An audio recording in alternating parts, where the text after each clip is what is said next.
Hello everyone, I hope आप सभी gate aspirants अपनी लाइफ में कुछ नया और बेटर करने का ट्राई कर रहे होंगे।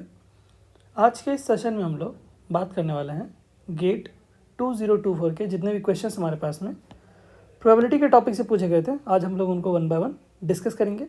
जो हमारा पहला क्वेश्चन है, ये क्वेश्चन एरोस्पेस इंजीनियरिंग के पेपर में सिंगल मार्क के लिए पूछा गया था। क्वेश्चन हमारे पास में कुछ ऐसा है, 2 fair dice with numbered faces are rolled together. तो हमारे पास में 2 डाइस हैं। डाइस 1 मैं मान लेता हूँ एक को, और दूसरे वाले डाइस को मैं मान लेता हूँ डाइस 2। ठीक है। The faces are numbered from 1 to 6। जो डाइस हैं उनके ऊपर नंबर्स लिखे हुए हैं 1 2 3 4 5 एंड 6। सिमिलरली सेकेंड वाले डाइस पे भी नंबर्स क्या क्या लिखे हुए हैं 1 2 3 4 5 एंड 6। करेक्ट है यहाँ तक। हमसे पूछा गया the probability of getting odd numbers on both the dice. दोनों ही डाइस पे हमारे पास में क्या आना चाहिए, ऑड आना चाहिए। दोनों डाइस को क्या किया गया है, साइमल्टेनियसली रोल किया गया है, और हमसे पूछा गया है क्या प्रोबेबिलिटी होगी कि दोनों ही डाइस पे हमारे पास में क्या मिले, हमें ऑड नंबर मिले। ठीक है। तो आप मेरे को ये बताओ कि फर्स्ट वाले डाइस पे ऑड नंबर्स कौन कौन से हैं, 1 3 एंड 5। तो अगर मैं बात करूं कि फर्स्ट वाले डाइस पे ऑड नंबर आने की प्रोबेबिलिटी क्या होगी, टोटल कितने नंबर्स हैं 6, उसमें से ऑड नंबर्स कितने 3। That means getting an odd number from first dice probability will be 3/6 which is nothing but 1/2। Correct. Similarly from dice 2 अगर हमें चाहिए odd number, so we will have odd numbers as 1 3 and 5। So probability will be, total numbers are 6, and for getting an odd number we will have 3. Okay, so हमारे पास में क्या, दोनों के बीच में क्या होना चाहिए, एंड होगा। That means we want odd number on the first dice, and के लिए हम क्या करते हैं, मल्टीप्लाई करते हैं। सो दैट्स वाई हम यहाँ पर मल्टीप्लाई कर रहे हैं दोनों ही प्रोबेबिलिटी को। हमें क्या चाहिए, फर्स्ट वाले डाइस पे भी ऑड चाहिए, सेकेंड वाले डाइस पे भी ऑड चाहिए। That means we want odd number on first dice and odd number on second dice. दोनों के बीच में एंड है, दैट्स वाई हम यहाँ पर मल्टीप्लाई का साइन रख रहे हैं। ठीक है। इसको अगर आप सॉल्व करेंगे तो आ जाएगा विच इज़ नथिंग बट 1/4, जिसको आप लिख सकते हो 0.25। करेक्ट। जो हमारे पास में करेक्ट आंसर होगा वो क्या आएगा, 0.25। आपको आंसर की क्या लिखना था, round off up to 2 decimal place. That means 2 decimal place तक आपको लिखना था, तो हमने 0.25 इंसर्ट करेंगे तो क्या होगा, हमारे पास में करेक्ट आंसर होगा। ठीक है। आई होप ये क्वेश्चन आपको क्लियर हुआ होगा। जो हमारा नेक्स्ट क्वेश्चन है, ये क्वेश्चन पूछा गया था बायोटेक्नोलॉजी के पेपर में सिंगल मार्क के लिए। देखते इस क्वेश्चन को। क्वेश्चन हमारे पास में कुछ ऐसा है, the 6 faces of a cube or die are numbered 1 2 3 4 5 6 and it is rolled once। तो हमारे पास में एक डाई है जिसको क्या किया गया है, रोल किया गया है सिर्फ एक बार, और उस पर नंबर्स क्या क्या लिखे गए हैं 1 2 3 4 5 6। ठीक है। An outcome is the observed number on the top face. जो आउटकम है वो क्या है, जो टॉप फेस पे नंबर आएगा वही क्या कहला रहा है, आउटकम कहला रहा है। ठीक है। The probability of getting an odd number as an outcome is twice that of an even number। क्या बोला गया, probability of getting an odd number is equal to probability of getting an even number। तो कि मैं क्या बोल सकता हूँ, probability of getting an even number को अगर मैं मान लेता हूँ 1/3 अगर है, तो probability of getting an odd number क्या हो जाएगा, 2/3 हो जाएगा। ठीक है। तो ये हमने यहाँ पर रख दिया। ठीक है। हमसे क्या पूछा गया, then the probability of getting an number less than 3। हमसे क्या पूछा गया, क्या प्रोबेबिलिटी होगी कि हमें नंबर 3 या 3 से कम मिले, 3 से कम मिले, 3 नहीं होना चाहिए, 3 से कम होना चाहिए, दैट इज़ 1 या फिर 2 होना चाहिए। ठीक है। अब आप पूछोगे सर ये आपने डायरेक्ट कैसे लिख दिया, probability getting an odd number is 2/3 and probability getting an even number is 1/3। तो ये हमारे पास में आप ऐसे भी कर सकते हो। मैं इसको अगर इरेज कर दूँ, ठीक है, मैं इसको इरेज कर देता हूँ। कैसे लिखेंगे आप ये देखो। तो आप ऐसा लिख सकते हो क्या, probability of getting an even number plus probability of getting an odd number which will be equal to 1।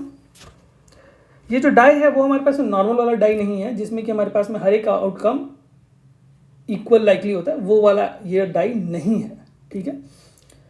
तो ये हमारे पास में probability of getting an even number plus probability of getting an odd number, हम क्या बोल सकते हैं, 1 हो तो होगा ही, ये तो एकदम श्योर है। तो अगर मैं बोल रहा हूँ probability of getting an even number is equals two plus probability of getting an odd number को अपन ने क्या लिखा था, 2 into probability of getting an even number. यही हमारे पास में स्टेटमेंट दिया हुआ है यहाँ पर। स्टेटमेंट आप जो सेकंड वाला ये वाला है, इसको अगर आप देखेंगे तो आपको यही बोला जा रहा है कि probability of getting an odd number is equals to the twice the probability of getting an even number. That means probability of getting an odd number की जगह पर अपन क्या लिख सकते हैं, 2 into probability of getting an even number. तो मैं यहाँ पे क्या लिख सकता हूँ, probability of getting an even number, sorry मैं इसको थोड़ा सा साफ लिखता हूँ, क्या हो जाएगा, so probability of getting an even number is equals to 1/3। Just मैंने इससे पहले भी वही लिखा था, probability of getting an even number is 1/3, probability of getting an odd number is 2/3, ठीक है। अब आपको पता था कि कैसे आ रहा है, ठीक। तो मैं यहाँ पे डायरेक्ट लिख देता हूँ। अभी मैंने आपको दिखाया कि probability of getting an odd number कैसे आ रहा था और probability of getting an even number अपन ने 2/3 और 1/3 कैसे लिखा था, ठीक है। तो आप मुझे बताइए, अगर मैं बोल रहा हूँ ऑड नंबर्स, तो ऑड नंबर्स कौन कौन से होंगे, 1, 3, 5। इवन नंबर्स कौन कौन से होंगे, 2, 4 एंड 6, ठीक है। हमसे क्या पूछा गया, then the probability of getting an number less than 3। Number less than 3 का मतलब क्या है, दैट मीन्स नंबर जो है 1 या तो 2, यही दो नंबर्स में से कोई एक नंबर आना चाहिए। यही पूछा गया हमसे, क्या प्रोबेबिलिटी होगी कि या तो 1 आ जाए या तो 2 आ जाए। दैट मीन्स और वाला सेंस है, दैट मीन्स इनके बीच में क्या करेंगे, सम प्लस करेंगे, ठीक है। या तो 1 आना चाहिए या तो 2 आना चाहिए, ठीक है। अब आप मुझे बताइए कि हमारे पास में अगर probability waiting in odd number 1, 3 और 5, या तो 1 या तो 3 या तो 5 आने की प्रोबेबिलिटी अगर 2/3 है, तो what is the probability waiting only 1। तो सिर्फ 1 आने की प्रोबेबिलिटी क्या होगी, 1/3 of the probability of getting odd number. जो प्रोबेबिलिटी हमारे पास में ऑड नंबर के आने की थी दैट इज 2/3, उसका क्या होगा, 1/3 होगा, क्योंकि 3 नंबर्स हैं वहाँ पर 1, 3 एंड 5, ठीक है।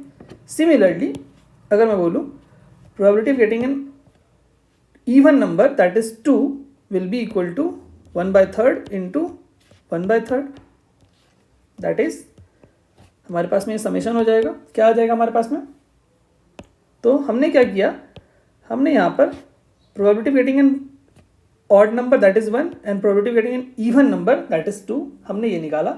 इनके बीच में और का सेंस बन रहा था, that's why we put a plus sign here, ठीक है।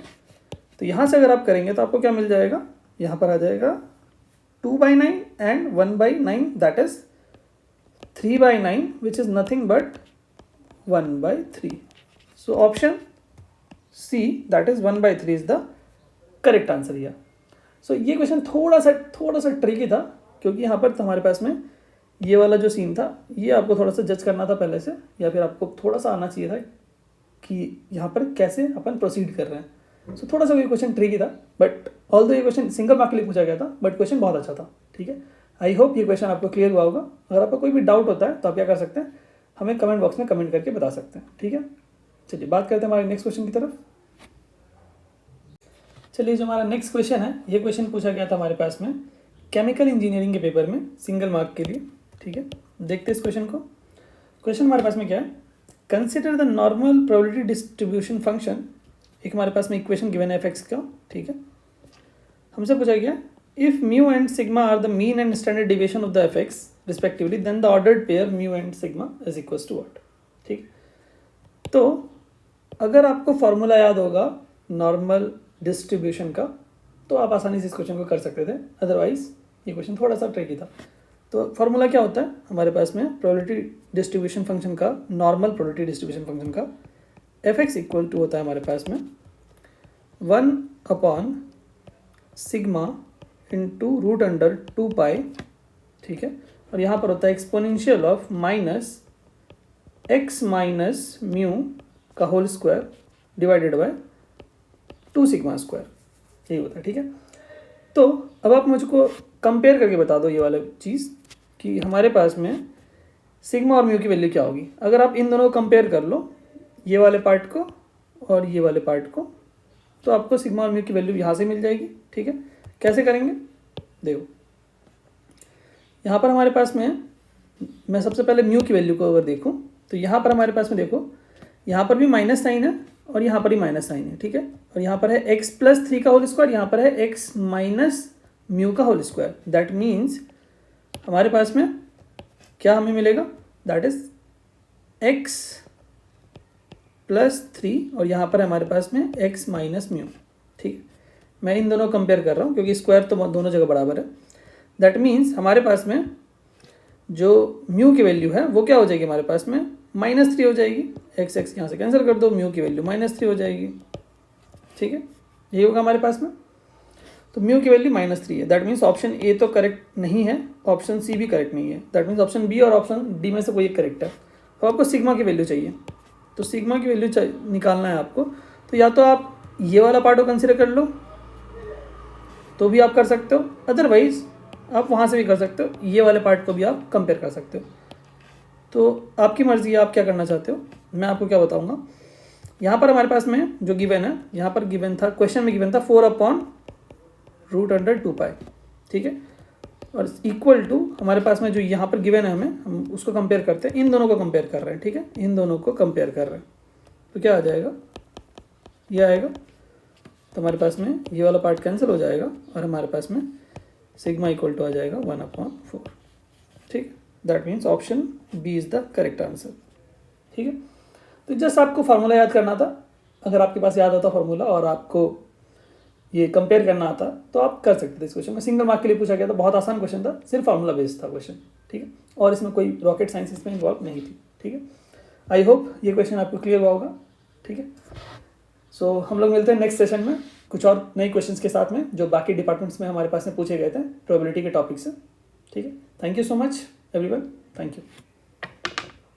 चलिए, जो हमारा नेक्स्ट क्वेश्चन है, ये क्वेश्चन पूछा गया था सिविल इंजीनियरिंग के फर्स्ट सेट में, सिंगल मार्क के लिए क्वेश्चन पूछा गया था। ठीक है, देखते हैं इस क्वेश्चन को। क्वेश्चन हमारे पास में, the probability that a student passes only in mathematics is 1/3।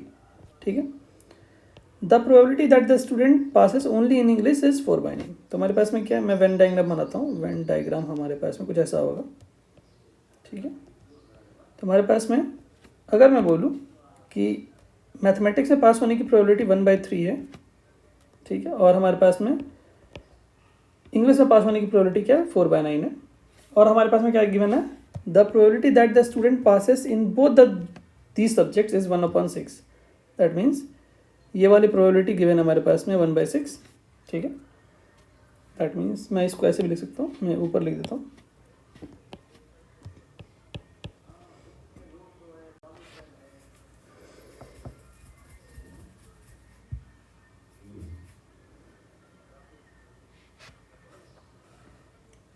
तो हमारे पास में यहाँ पर क्या है, हमारे पास में प्रोबेबिलिटी ऑफ ए गिवन है, प्रोबेबिलिटी ऑफ बी गिवन है, probability of A and B भी गिवन है। ठीक है, तो अब आप मुझे बताइए कि हमारे पास में क्या पूछा गया, the probability that the student will pass in at least one of these two subject, at least one of the two subject. That means हमारे पास में क्या पूछा गया, कम से कम कोई ना कोई एक सब्जेक्ट में वो पास हो ही हो।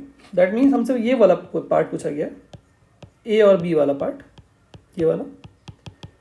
ठीक है, दैट मीन्स या तो वो मैथ में पास हो, या तो वो इंग्लिश में पास हो, या तो फिर वो दोनों में पास हो।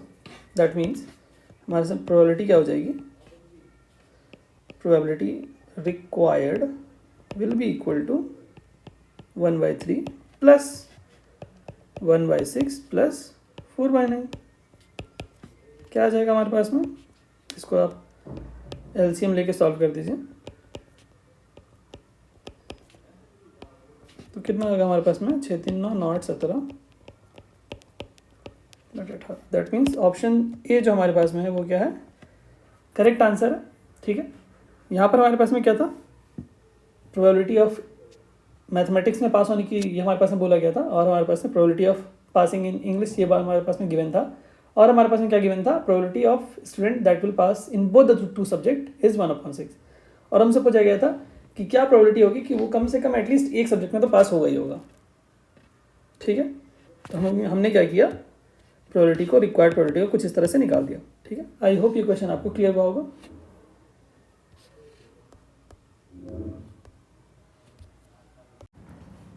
चलिए, जो हमारा नेक्स्ट क्वेश्चन है, ये क्वेश्चन पूछा गया था एग्रीकल्चरल इंजीनियरिंग के पेपर में सिंगल मार्क के लिए। ठीक है, देखते हैं इस क्वेश्चन को।